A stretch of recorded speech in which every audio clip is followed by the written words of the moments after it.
প্রিয় সাংবাদিক ভাইরা, আসসালামু আলাইকুম। এখানে আমার ভাই মোস্তফা কামাল বললেন যে এখানে কভারেজ কোন মিডিয়া করলো আর না করলো সেটা আমাদের দেখার বিষয় না, একটা জিনিস বুঝতে হবে। এই কর্মসূচিটি কি? আশিকুর রহমান দীর্ঘ 8 মাসের বেশি সময় ধরে চিকিৎসাধীন অবস্থায় যন্ত্রণা সহ্য করতে করতে আমাদের মাঝ থেকে বিদায় হয়ে গেছেন। এটা অত্যন্ত গুরুত্বপূর্ণ এবং অত্যন্ত নির্মম ঘটনা। এই ঘটনাটা, এই কর্মসূচিটা প্রতিটি মিডিয়ার উচিত এটাকে যথাযথভাবে সরকারের কানে পৌঁছানোর মতো ব্যবস্থা করা। যারা আছেন এখন পর্যন্ত তাদেরকে আমি আন্তরিকভাবে ধন্যবাদ জানাতে চাই। অবশ্যই আপনারা ধন্যবাদ পাবেন এবং আপনাদের কথা অবশ্যই সরকারের কানে যাবেন।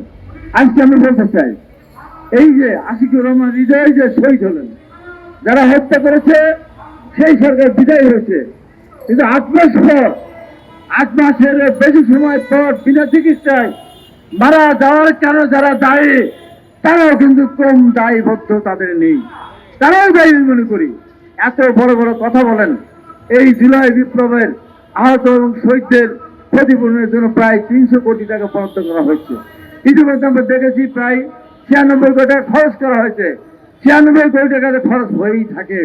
আমার ভাই আশিকুর হৃদয় কেন পেলেন না? কেন বিদেশে চিকিৎসা নিতে পারলেন না? কেন তার সুচিকিৎসা হলো না? কেন তার বাবাকে রিক্সা বিক্রি করতে তার শেষ সম্পদ? কেন তার বাবাকে গরু বিক্রি করতে হলো? এমনি ভাবে গৌরীতে তার ভাই আর একটা অসুস্থ অবস্থায় এখনো পিছনে ছটফট করছে, যন্ত্রণায় ছটফট করছে।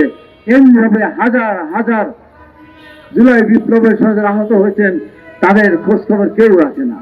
আমাদের দলের পক্ষ থেকে দলের ভারপ্রাপ্ত চেয়ারম্যান তারেক রহমান আমার নিজের এলাকায় যেগুলো শহীদ হচ্ছে তাদেরকে গিয়ে আমরা খবর নিয়েছি। প্রথমেই আমি গিয়েছি, আমার দলের নেতৃবৃন্দ গিয়েছেন এবং তাদের কাছে আমরা যথাযথভাবে যতটুকু সম্ভব আর্থিক সহায়তা করেছি।